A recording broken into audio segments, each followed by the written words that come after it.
Next CM ఎవరు ఆంధ్రాలో? జగన్ అన్నే బ్రో. ఎందుకు బ్రో అంత కాన్ఫిడెంట్ గా చెప్తున్నావు? అంతే బ్రో, ఖచ్చితంగా జగన్ అన్నే, దాంట్లో డౌట్ ఏం లేదు. బ్రో ఇప్పుడు రీసెంట్ గా మన విజయవాడలో 206 అడుగుల అంబేద్కర్ విగ్రహాన్ని ఆవిష్కరిస్తున్నాడు కదా జగన్మోహన్ రెడ్డి, దాని మీద మీ అభిప్రాయం ఏంది? మంచిదే కదా బ్రో. జగన్ చెప్తా ఉన్నాడు కులం చూడడం, మతం చూడడం, పార్టీ చూడడం, ప్రాంతీయం చూడడం అని చెప్పేసి. ఇప్పుడు మంచిదే కదా విగ్రహం పెట్టడం అనేది. కొంతమంది చెప్తా ఉండొచ్చు ఓట్ల కోసం అది ఇదని మామూలుగా చెప్పేవాళ్ళు వాళ్ళకి చెప్తారు, కానీ జగన్ ప్రతి ఒక్క కులము ఈక్వలే జగన్ దగ్గర.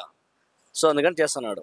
ఇప్పుడు చాలా మంది ప్రతిపక్షం ఏమని చెప్తుందంటే దళితుల ఓట్ల కోసమే ఈ టైంలో ఆవిష్కరిస్తున్నాడు జగన్మోహన్ రెడ్డి అంటున్నారు, దాని మీద మీ అభిప్రాయం? మామూలే బ్రో, చెప్పేవాళ్ళు చెప్తుంటారు. ఇప్పుడు 2024 ఎంపీ ఎలక్షన్స్ వస్తాయి కదా, దానికోసమనే నరేంద్ర మోడీ అయోధ్యలో రాముని పెడుతున్నాడు అంటే దానికి ఏం సమాధానం చెప్తాను చెప్పు. చాలా చాలా ఉంటాయి కదా. ఏదైనా ఒక టైం జరిగిపోతుంటుంది, ఆ టయానికి కరెక్ట్ గా జరిగింది ఏదో కోఇన్సిడెన్షియల్ గా. దానికి జరిగినంత మాత్రాన ఎలక్షన్ కోసమే చేసినాడు, దానికోసమే దీనికోసమే అనడం మనం ఏం చేయలేము, వాళ్ళ అవివేకం అంటారు దాన్ని. ఇప్పుడు ప్రతిపక్షం వచ్చి ఎటువంటి డెవలప్మెంట్ లేకుండా విగ్రహాలు ఆవిష్కరిస్తే ఏం చేసుకోను ఆంధ్ర అని అంటున్నారు. మరి వాళ్ళే చెప్తున్నారు కదా, మళ్ళీ విగ్రహాలు ఆవిష్కరించిన మాత్రాన ఓట్లు పడతాయా అని వాళ్ళే చెప్తాను. ఇప్పుడు మళ్ళీ దీని గురించి ఎందుకు డిస్కషన్ చేయాలా, ఈ స్టాచ్యూ గురించి ఎందుకు డిస్కషన్ చేయాలా? అంటే కులం ఓట్లు మతం ఓట్లు అనే వాళ్ళు చెప్తున్నారు. ఆ స్టాచ్యూ మాత్రమే పెడితే ఓట్లు పడనప్పుడు ఎందుకు డిస్కషన్ చేయాలా? అవసరం లేదు దాని గురించి. ఇప్పుడు ఫైనల్ గా జగన్మోహన్ రెడ్డికి 175 సీట్లు ఎన్ని వస్తాయి అనుకుంటాను మీ అంచనా?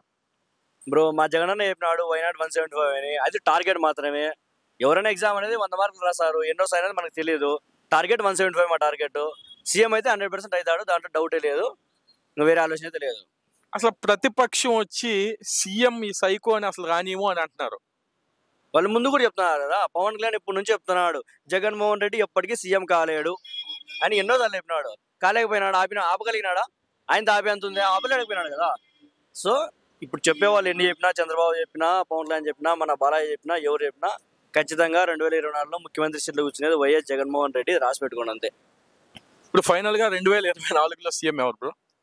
ఫైనల్ గా అడిగినా ఇంకో బస్సాలు అడిగినా జగన్ అన్నే బ్రో, ఖచ్చితంగా జగన్ అనేది సీఎం 100%. Okay bro.